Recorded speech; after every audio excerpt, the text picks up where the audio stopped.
Fala pessoal, beleza?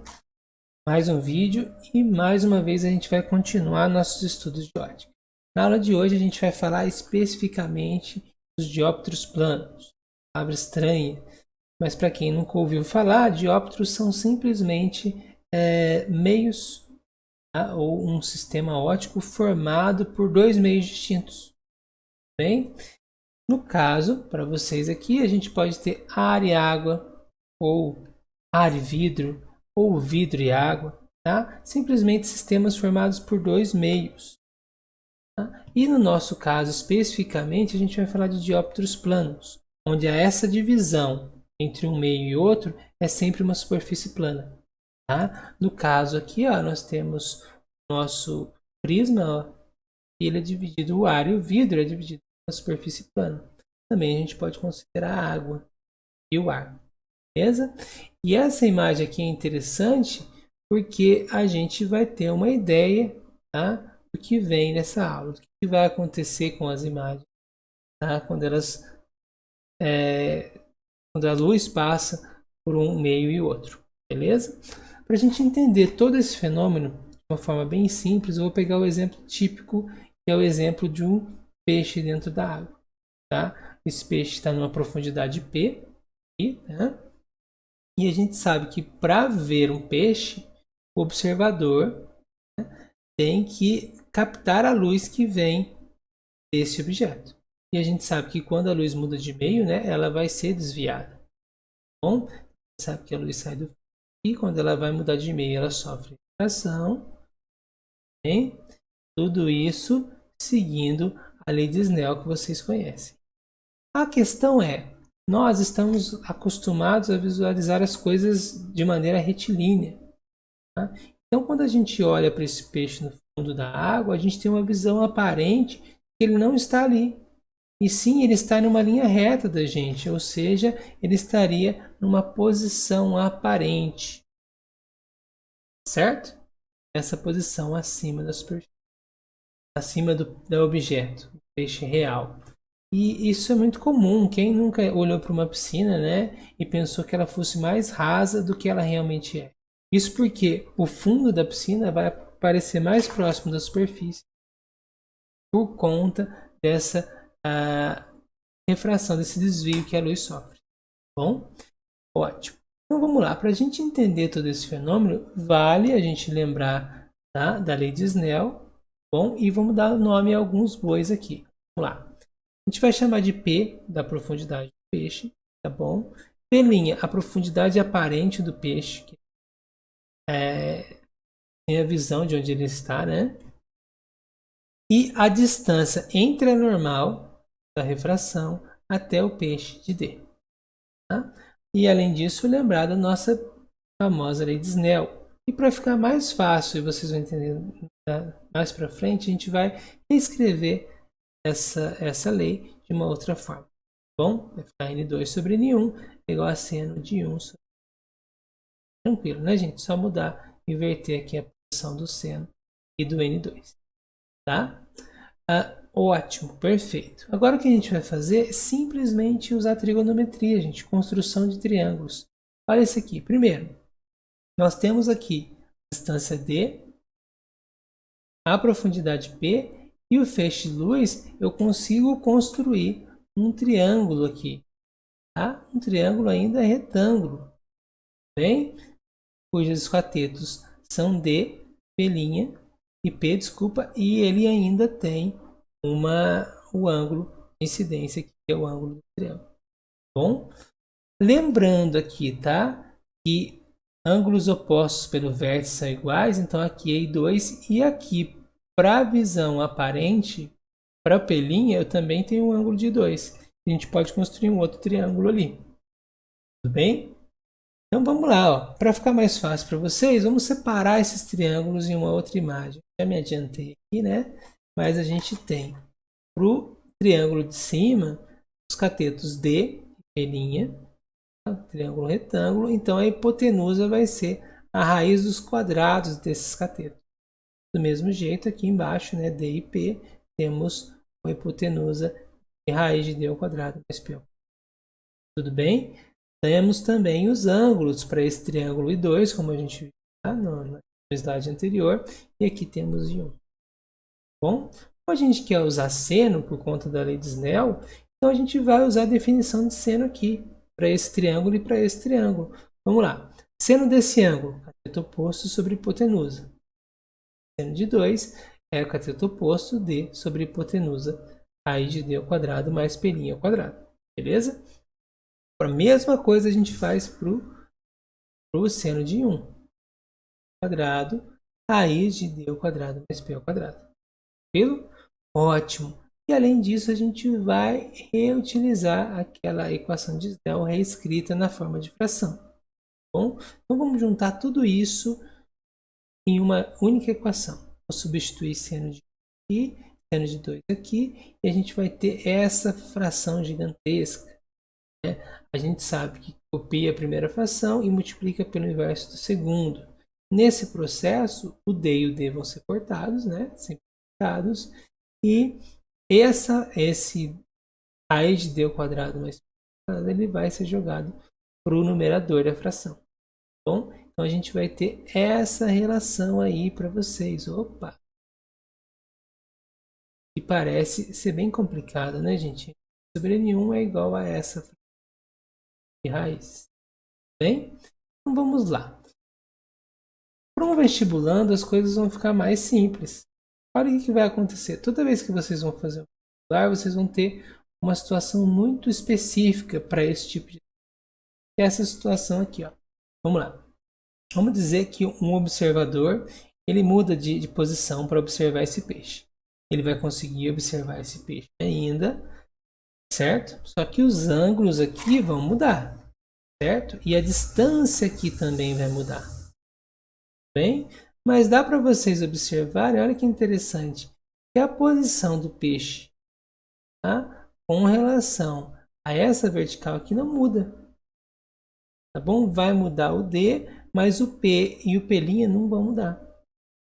E eu posso continuar até eu estar muito próximo, tá, do ângulo de 90 graus aqui, tá? Onde eu vou ter ângulos muito pequenos, mas esse fenômeno ainda vai acontecer. Eu vou ver o peixe. Tudo bem? Ótimo. E aí o que vai acontecer, gente? Para esses casos onde eu estou muito próximo, tá? Eu vou ter ângulos muito pequenos. E aí a gente sabe que ângulos muito pequenos, né? Ou seja, Ds muito pequenos, vão ser desprezíveis. Se eu tenho um D muito menor que P, quando eu elevar D ao quadrado, ele vai ficar menor ainda. Então, o que a gente pode fazer com essa equação é simplesmente desprezar o D ao quadrado igualando ele a zero.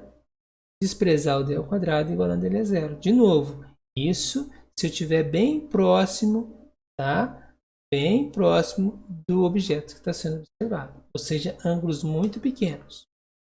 Mas, para vocês, nós sempre estaremos nessa situação. Tá? E aí, olha que fácil que fica. Vai ficar só o P' e o P. E nossa equação fica simples. N2 sobre N1 é igual a P' sobre P. Bem, eu tenho uma frase legal para os meus alunos. Tá? E a gente muda esse termo N2 sobre N1. A gente vai escrever P' é igual a P. P' sobre P, desculpa. É igual a N2 sobre N1. Ou simplesmente N vai, N vem. Então fica mais fácil de decorar. Ó. P' sobre P, N vai, N vem. Bom? Então, ó, como é que eu decoro isso? Quem que é N vai, N vem? A gente tem que lembrar que para um observador enxergar alguma coisa, a luz vem da água e vai para o ar. Tá bom? Então vem de algum lugar e vai para outro lugar. E o P' está sempre relacionado ao aparente e o P sempre relacionado ao objeto real. Bom, então é importante gravar essa frase aí. Bem? P' sobre P, N vai, N vem. Tudo bem? Ótimo. Então, para a gente entender melhor esse exercício, esse conceito, eu trouxe um exercício legal para vocês.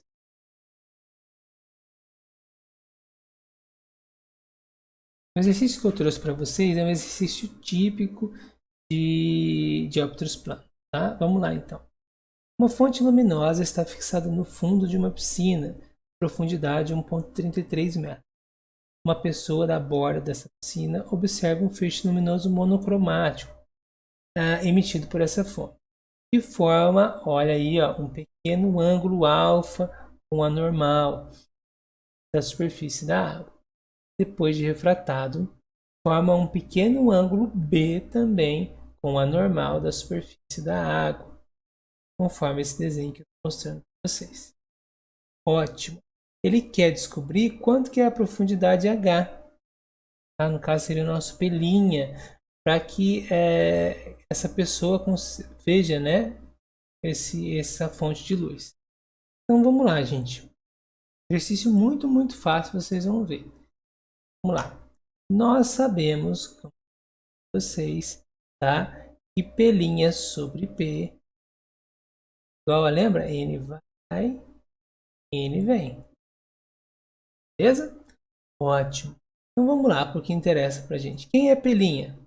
Pelinha é o que eu quero descobrir, o H. Posição aparente da fonte luminosa. Quem é P? É a posição da fonte luminosa, o que é o que? 1,33, porque ela está lá no fundo da piscina. Ótimo. Agora, aqui está o problema. Quem é N vai, quem é N vem. Para que eu consiga ver essa fonte está na água e eu estou no ar. Então, eu sei que a luz vem da água, certo? E vai para o ar. Tudo bem? Então, a N do ar eu sei que é 1 e, opa, N da água, por incrível que pareça, é 1,3. Como ele nos deu, né, esse dado, basta cortar 1,33 com 1,33 e a gente chega na resposta. E nós temos fonte, né, de luz tem uma altura aparente, ou seja, a gente acha que ela está mais próxima da superfície do que ela realmente está. Outra coisa importante nessa aula, a gente não tem caído muito no vestibular, mas eu acho legal a gente ver pelo menos uma vez.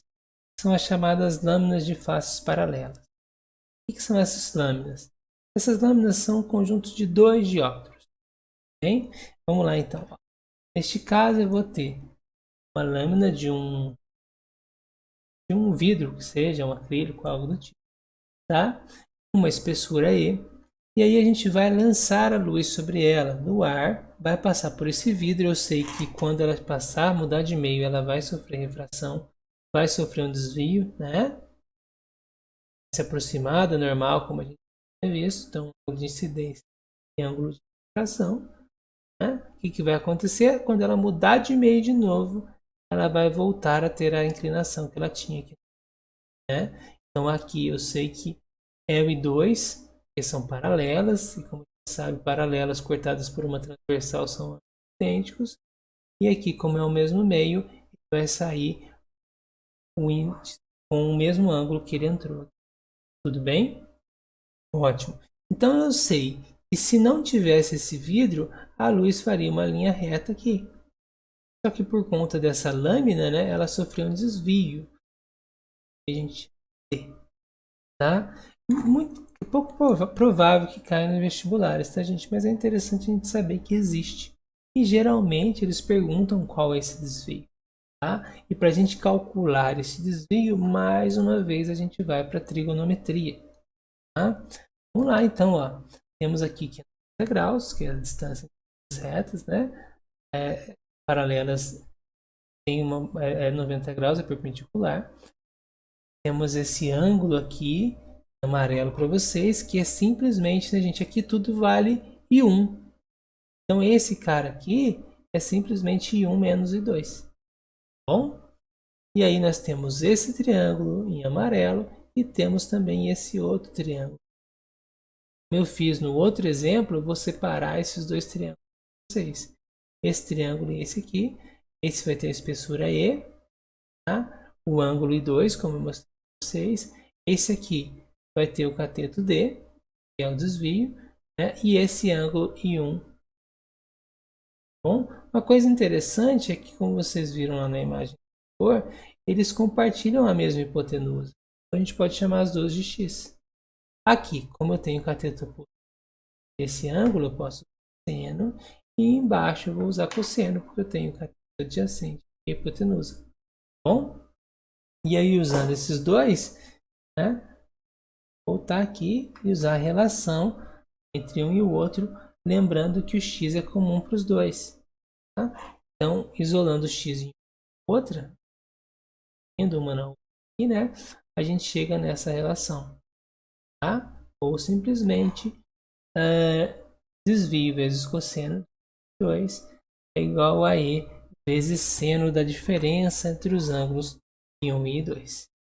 Uma coisa interessante também é como essas lâminas eram usadas no cotidiano. Tá? Era muito comum antigamente as pessoas usarem lâminas de vidros ou peças de vidro grossas, espessas, tá? Para ler algo. Tá? Por que eles faziam isso? Porque aumentava a letra? Não aumentava, mas aparentemente aumentava, porque por conta disso as letras pareciam mais próximas do que elas realmente estavam. Tá? Olha aqui, para vocês entenderem isso. Temos aqui uma letra O, quero enxergar que está no livro, coloco uma lâmina em cima desse livro. Aí eu sei que essa letra O emite a luz, né?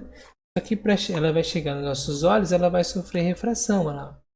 Refração no vidro, tá? Vai sofrer refração no ar de novo. E o que a gente sabe, né, é que a gente vai ter a visão aparente, ou seja, tá prolongando essas linhas do observador, a gente vai enxergar que o O está nesse ponto, mais próximo da gente, que dava essa impressão que a letra estaria maior, tá? Mas não aumenta, só aproxima. Beleza, gente? É isso aí. Então, eu encerro nossa aula de hoje de dióptros planos e até a nossa próxima aula. Valeu!